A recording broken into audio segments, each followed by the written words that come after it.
Hi, I'm Jeff Haynes, editor at Tech Bargains, and today we're bringing you an unboxing of the Nook Color by Barnes & Noble. E-readers seem to be flooding the market nowadays, with everybody trying to take a little piece of the book reading action away from Amazon's very popular Kindle. Barnes & Noble decided to introduce the Nook and Nook Color, merging the popular functionality of a tablet with a lot of the predictability of many of the e-readers on the market. So, why don't we take a look?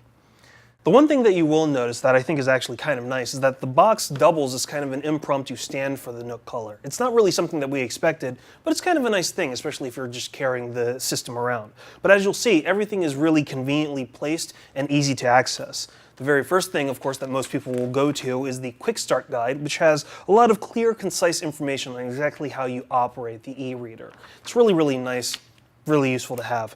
Of course, at the bottom, you have your charging cable, which you'll use to power the Nook Color once you connect it to the Nook adapter.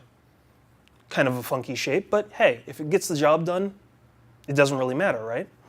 But of course, the star of the entire thing is the Nook Color. As you can see, it's a pretty comparable shape to a lot of the other e-readers and even some of the tablets that are out on the market.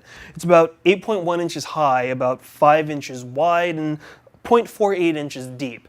So it actually is pretty close to a lot of the other e-readers or tablets that you'll find on shelves right now. But what you won't find is a large amount of buttons. It's actually rather sparse. As you can see on the front, it's actually just dominated by the home button, the Nook home button, which primarily is what you'll use when you're going back to the main menu. But for the most part, you're really going to use the touchscreen right here. The Nook actually has a 7-inch IPS display that is backlit, so you can actually read in low light, at nighttime, or in the day without having any problems that you might find with a lot of other e-readers. And since this isn't an e-ink screen, the ability to have something that's backlit or that can change the lighting based on your circumstance is actually a really nice feature to have.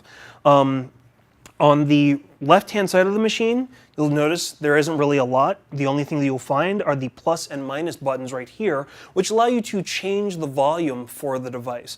The Nook Color can actually play MP3s as well as MP4s. So if you want to have a little music to listen to while you're reading a magazine or a book, you have the freedom to do that without any problem whatsoever. At the top, of course, you can plug in headphones with this headphone jack. And on the right-hand side of the device, you have a power button just to turn it on. Again, like I said, very clean, very unique. The other thing that actually stands out, which we found to be rather interesting, is on the back, you have a slot for your SD cards. The Nook Color comes with an internal amount of storage, about 8 gigs of internal storage, but you can actually expand that to about 32 gigs via micro SD card slot right here. So all you have to do is insert your SD cards and you're pretty much ready to go. The device itself also has access to more than 2 million books and magazines through the Barnes & Noble store, so you should definitely be able to find a ton of content for anything you happen to be interested in any genre whatsoever. And for the latest coupons and deals on the Nook Color, be sure to check out techbargains.com.